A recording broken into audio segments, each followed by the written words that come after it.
Is KGW News at 11. We start tonight with threats that shut down a drag queen story time in Tigard. Good evening and welcome to KGW News at 11. I'm Catherine Cook.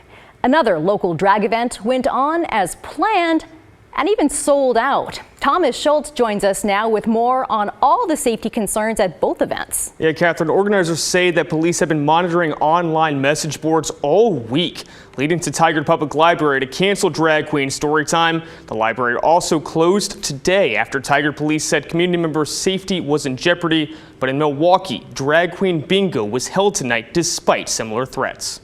And 37. It was a sold-out crowd for drag queen bingo at the Milwaukee Community Center Sunday evening. We have a tail. 150 people bought bingo tickets for $50 each. Proceeds went toward Clackamas County Meals on Wheels. But last week, organizers and police questioned whether it was safe to hold the event. We heard of these rumors online and we were concerned. We wondered why us. Portland drag queen Poison Waters planned to read to children at the Tigard Public Library Sunday morning before emceeing bingo in Milwaukee. But Thursday, Tigard police announced it wasn't safe to hold the city-sponsored event designed to celebrate Pride Month.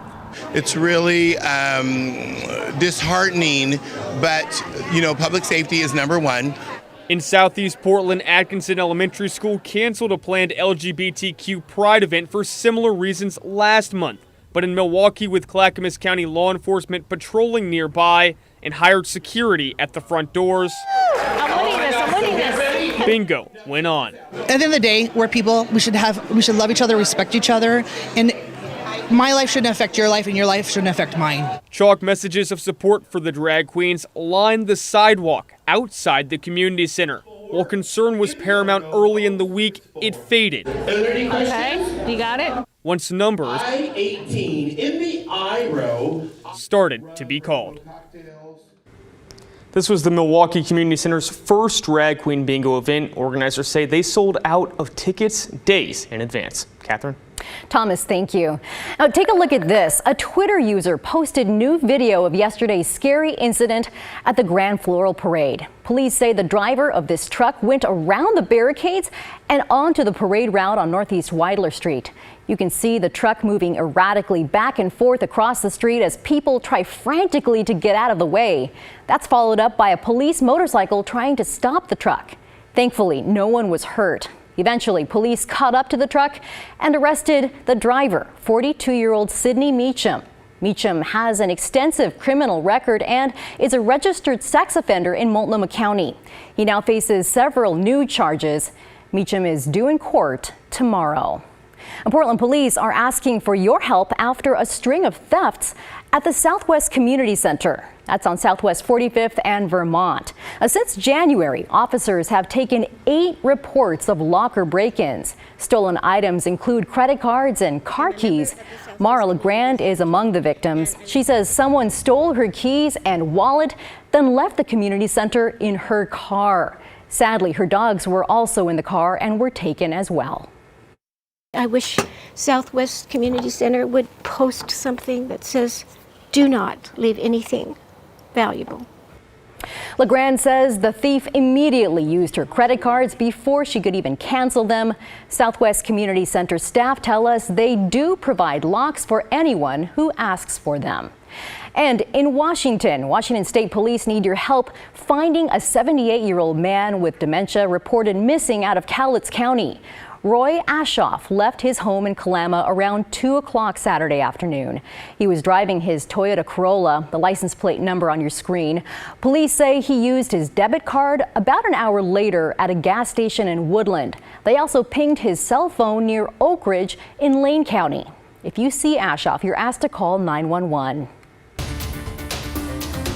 Now to a community effort to try and stop gun violence. Between January and April, police say there have been nearly 350 shootings. One local park has seen a lot of that violence, but today it provided the backdrop for change and hope for the future. Daisy Caballero takes us to Dawson Park.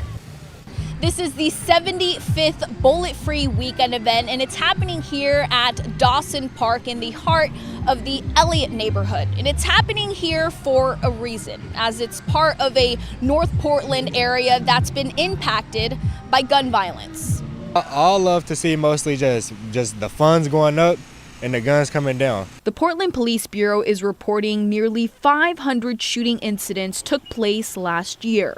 At least 3 of them happened at or near Dawson Park, claiming the life of a Portland man, Mark Johnson. We place our events with areas where trauma's at so we can begin the healing process. Lionel Irving is the founder of Love is Stronger and one of the hosts of Bullet Free Weekends, an event to bring awareness to gun violence. We come before shots are fired and we have a positive influence on the environment.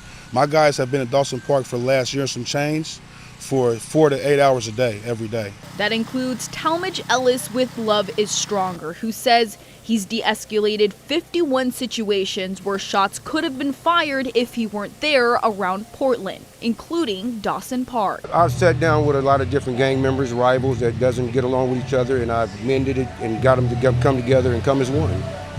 Put their guns down and get their funds up. These pop-up events also serve as a way for Black-owned small businesses to connect with the community and positively influence kids and teens. It is very important because as a mother with boys, I would like to keep my boys entertained and out of the streets, and I like to help others in the community come together to keep the violence to a minimum. And that's what the group Soldiers of Love is aiming to do. Nate Bunn is 16 and is with Soldiers of Love. His family members have been victims of gun violence, and he's doing what he can to be a positive influence on the youth around him. You only get one life and there's no coming back, so it's a lot of hard decisions and it's a lot of extra stuff you have to do within that. Like me, I'm out here, I don't have to worry about nobody harming me. I don't have to worry about anything like that. I don't have to look over my shoulder, and I feel like that's the way life should be. Daisy Caballero, KGW News. An update now on a brush fire near PDX. It broke out around 5 o'clock tonight. Firefighters were able to extinguish the fire near Northeast Alderwood Road and Northeast 82nd. It was burning in a wooded area and grew to about a quarter acre before crews contained it. No structures were threatened. An important reminder that vegetation is drying out very quickly and warmer weather is on the way. Okay, let's bring in meteorologist Joe Rainieri now. And Joe, we're talking really warm weather tomorrow. For one day, and then we'll gradually see our temperatures kind of cool off really starting Tuesday and for much of the work week. And as we look at the wind forecast, Catherine, it's going to be relatively light tonight and into tomorrow. We'll see some breezy conditions at times a little bit along the Oregon coast, but again, not enough to warrant any watches and warnings because of the wind. And as we head into tomorrow, I'm forecasting highs right around the upper 80s, a few spots getting close to 90 degrees.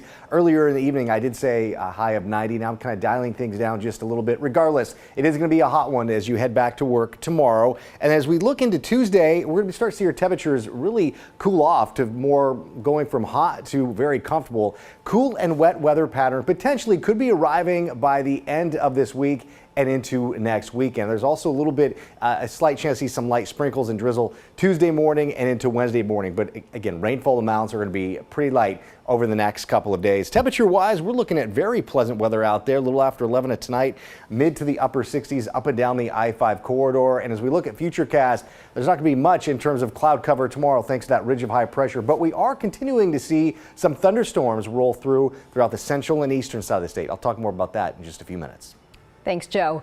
The Rose Festival's Fleet Week wrapped up today. 10 ships from the U.S. Navy, Coast Guard, and the Canadian Royal Navy will all depart from downtown tomorrow morning.